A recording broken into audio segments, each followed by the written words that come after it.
हे प्रकरण असं आहे की जी अश्विनी म्हात्रे जी आहे त्यांची जागा म्हणजे ज्यात तिचं नाव नाही आहे, तिच्या नवऱ्याचं नाव आहे, तिच्या सासूचं नाव आहे, तिच्या दिराचं नाव आहे आणि त्यांचं संपूर्ण कुटुंब आहे। त्या कुटुंबाची जागा आम्ही विथ रजिस्टर्ड ॲग्रीमेंट आमच्या कंपनीने घेतलेली होती। कंपनीचं नाव आहे Vaishnavi engineers and developers private limited. त्या कंपनी थ्रू आम्ही ती जागा घेतली, त्याच्यामध्ये एक विंग आम्ही बनवली। दुसऱ्या विंग करता तिथं हिनी 2012मध्ये कोर्टात मॅटर टाकलेलं होतं, आम्ही तिच्या विरोधात टाकलेलं होतं। त्याच्यानंतर आम्ही जेव्हा बोलणं झालं तर आम्ही परत करून घेतलं।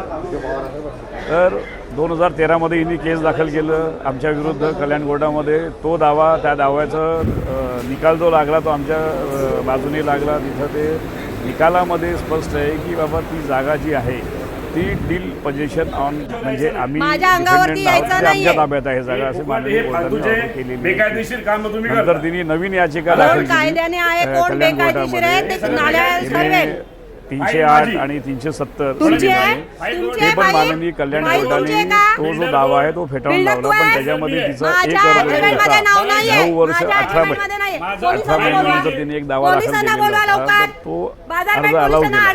तो अर्ज पण आम्ही माननीय उच्च न्यायालयामध्ये रिट पिटिशन दाखल केलं। त्या रिट पिटिशन दाखल केल्यामुळे कल्याण कोर्टाचे सगळे दावे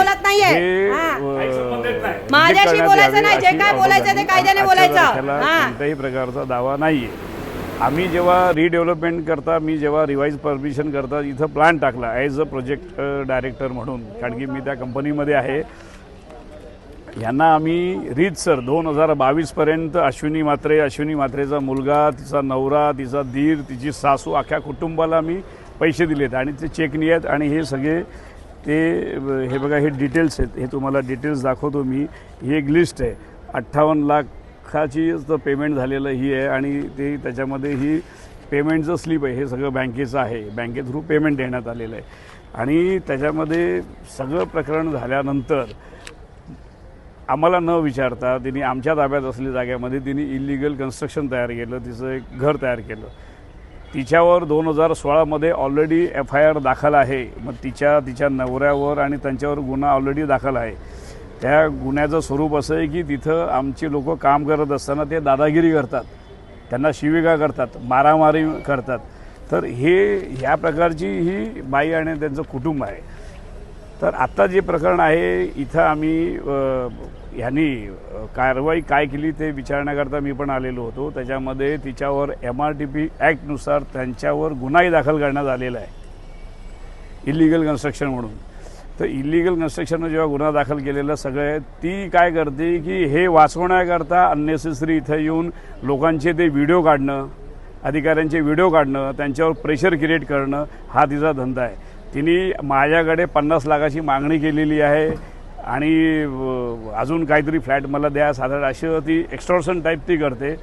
त्याकरताही आम्ही विष्णुनगर पोलीस ठाण्यामध्ये आम्ही कंप्लेंट दाखल केलेली आहे। तर हा सगळा प्रकार आहे। एक फाईल गायब झाल्याचं पण त्यांनी सांगितलेलं की त्यांनी काहीतरी फाईल दिली आणि तुमच्या हातात पण ती फाईल होती असा देखील आरोप। नाही बघा, फाईलचं प्रकरण असं आहे की मी विकासक म्हटल्यानंतर माझी फाईल आर्किटेक्ट नसेल तर माझी फाईल मी स्वतः शोधू शकतो, तो काय फार मोठा विषय नाही आहे।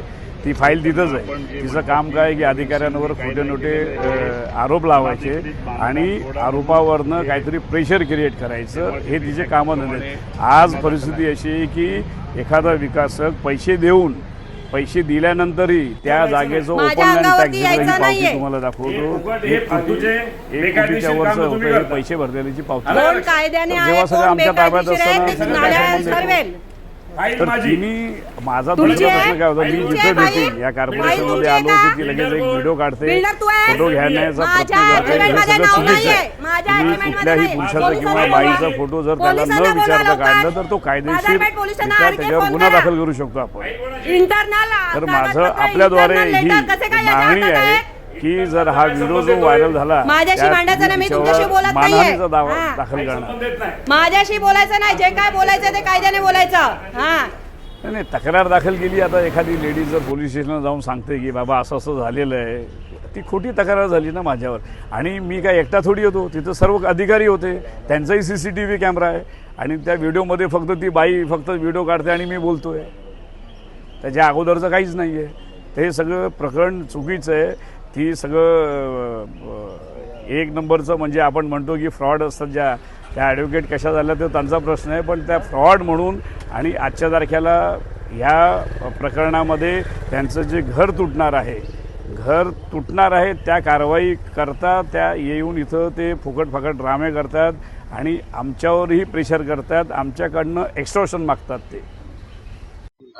आमची जागा आहे मौजे गावदेवी डोंबिवली पश्चिम गुप्ते रोड येथे आणि त्या जागेसंदर्भात 2012 पासून विकासक वैष्णवी डेव्हलपर्स यांच्यासोबत वाद चालू आहे. त्यांनी आमचं कुठचंही पेमेंट न केल्यामुळे सदर वाद उपस्थित झालेला आहे. माननीय न्यायालयाचे आदेश आहेत की सदर जागेचा FSI वापरू नये म्हणून. तरीही सदर जागेचा FSI वापरून आमच्या बाजूच्या जागेवरती 7 मजली इमारत उभी केलेली आहे. आता सध्या जे वैष्णवीचे संस्थापक होते तर ते मयत असून त्यांचं काम आता नवीन सिंग म्हणून आहेत विकासक, ते पाहत आहेत.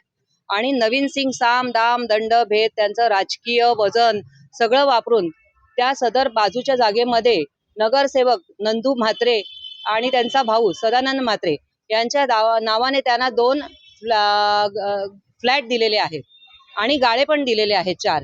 आणि जे जागा मालक आहेत नवनाथ म्हात्रे, सुरेश म्हात्रे, राजूबाई शालिक म्हात्रे, अभय म्हात्रे, इतर कोणाच्याही नावाने ते फ्लॅट दिलेले नाहीयेत. जागा मालकांना एकही फ्लॅट नाही, पण विकासक यांनी बाकीचे फ्लॅट विकलेले आहेत आणि नगरसेवकांना फ्लॅट दिलेले आहेत. जागा मालकांनी काय करायचं? आम्ही रितसर कोर्टातनं न्याय मागतो आहे, त्यासाठी KDMCला आम्ही फाईल सबमिट करतोय, डॉक्युमेंट सबमिट करतोय, पण फक्त फेऱ्या आणि फेऱ्या. आम्ही दाखल केलेल्या फाईल गहाळ होत आहेत. त्याच्यावरती कोणतंही माननीय उच्च न्यायालयाचे आदेश असताना पण अजूनपर्यंत आम्हाला कोणतंही उत्तर मिळालेलं नाहीये त्या संदर्भामध्ये. हो, फाईल गहाळ झालेली समजतात. आम्ही CCTV फुटेजची विचारणा केलेली आहे. CCTV फुटेजमध्ये असं दिसतंय की शिपाई दिनेश पवार हे फाईल घेऊन जात आहेत माझ्या नगररचना अंगावरती यायचं विभागामध्ये. नाहीये. पण हे CCTV फुटेज दाखवल्यानंतरही आडके जे आहेत नगर कायद्याने आहे, विभागाचे कोण अधिकारी त्यांनी बेकायदेशीर आहे, सांगितलं माझ्याकडे त्याची फाईल न्यायालयात आलेलीच ठरवेल. नाहीये, फक्त 2च पेपर तुमचे आलेले आहेत. तुमची आहे? म्हणून मग तुमची आहे आम्ही फाईल? एडिटर फाईल जे तुमची आहेत आहे का? नगररचनाकार त्यांना भेटलो बिल्डर आणि तू त्यांनी आहे? असं सांगितलं माझ्या तुम्हाला जर CCTV मध्ये नाव फुटेज नाहीये. तर माझ्या चौकशी मध्ये करायची असेल तर नाही. तुम्हाला जाऊन बाजारपेठमध्ये पोलिसांना गुन्हे दाखल बोलवा करावे लवकर. लागतात. बाजारपेठ जे की पोलिसांना अर्ज नगररचना फोन करा. विभागाच्या अधिकाऱ्यांनी गुन्हे दाखल इंटरनल करायचे असतात. कागदपत्र, तरी आम्ही इंटरनल जाऊन लेटर बाजारपेठमध्ये कसे काय त्यांच्याविषयी याच्या हातात तक्रार अर्ज आणि दाखल केलेले आहेत आणि बाजारपेठ माझ्याशी पोलिसांनी भांडायचं नाही, मी आडके तुमच्याशी आणि बोलत दिनेश नाहीये. पवार यांचा हा. तसा जबाब घेण्यासाठी माझ्याशी बोलवलेला आहे. बोलायचं नाही, जे काय बोलायचं ते कायद्याने बोलायचं. मागणी एकच आहे की जे जागा मालक आहे त्यांना न्याय देण्यात यावा ना. अधिकारी फक्त बिल्डरांच्याच आणि नगरसेवकांनाच पाठीशी घालतायत आणि त्यांच्याच म्हणण्याप्रमाणे सगळं करतायत. जागा मालक काय करणार? जागा असून उपयोग काय? कारवाई करायला पाहिजे, पण कारवाई करणार कोण? कारण राजकीय संबंध, हितसंबंध इतके राजकारणाचे पाळंमुळं इतकी खोलवर गेलेली आहेत की अधिकारी त्यांच्या एका फोनवरती सगळे हे करत आहेत. अधिकारी पण तेवढेच जबाबदार आहेत जेवढे राजकीय नेते जबाबदार आहेत. ह्याचं कुठेतरी शहानिशा होऊन सामान्य माणूस कोणाकडे न्याय मागणार आहे?